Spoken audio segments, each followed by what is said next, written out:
ಯಾವ್ರಣ್ಣ ಏನ್ ಹೆಸರು ಇಲ್ಲ ಹಂಗ ಮಾತಾಡ ಬರ್ರಿ ಒಂದು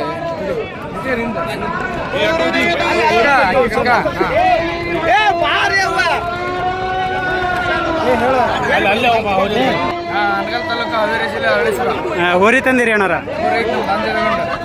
ಎಸತ ಬಿಟ್ಟಿದ್ರಿ ಹೋರಿ ಈಗ ಹೋರಿ ಹಬ್ಬದ ಬಗ್ಗೆ ಅಭಿಮಾನಿಗಳಿಗೆ ಏನ್ ಹೇಳ್ತಿದ್ದಿ ಇಷ್ಟಪಡ್ತಿದ್ವಿ ಹೋರಿ ಅಭಿಮಾನಿಗಳಿಗೆ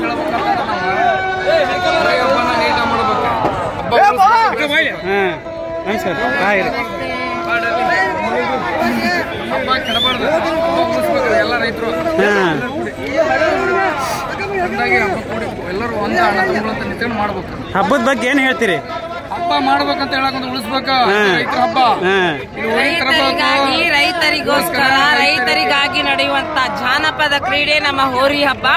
ಈ ಹೋರಿ ಹಬ್ಬ ಮಾಡುವುದರಿಂದ ಎಷ್ಟೋ ಕಡಕರ ಪಾಲು ಆಗುವಂತ ನಮ್ಮ ಹೋರಿಗಳು ಇವಾಗ ಒಂದು ಹೆಸರು ಮಾಡಿ ಒಂದು ಹೆಸರಲ್ಲಿ ಗತ್ತು ತೋರಿಸ್ಬಿಟ್ಟು ಇಡೀ ತಮಿಳುನಾಡಲ್ಲಿ ಒಂದೇ ಹಬ್ಬ ಮಾಡ್ತಾ ಇದ್ರು.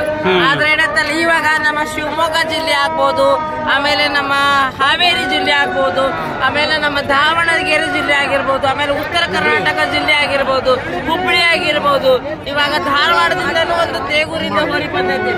ಅದೇ ರೀತಿಯಾಗಿ ಏನಂತಲ್ಲ ನಮ್ಮ ಪ್ರತಿ ಊರಿಗೂ ಪ್ರತಿ ಜಿಲ್ಲೆಗೂ ಯಾವ ತರ ಇದೆ ನಮ್ಮ ಕರ್ನಾಟಕದ ಪ್ರತಿಯೊಂದು ಜಿಲ್ಲೆಗಳಿಗೂ ನಮ್ಮ ಹೋರಿ ಹಬ್ಬ ಮಾಡ್ಬೇಕಂತ ನಾವು ಕೇಳ್ಕೊತಿದ್ವಿ. ಹೋರಿ ಹಬ್ಬನ ಬೆಳೆಸೋದ್ರಿಂದ ಒಂದು ಹೋರಿ ಬೆಳೆಸೋದ್ರಿಂದ ಏನತ್ತಲ್ಲ ಒಂದು ಬಸವಣ್ಣನಿಗೆ ನಾವು ಕೊಡುವಂತಹ ಒಂದು ನಮನ.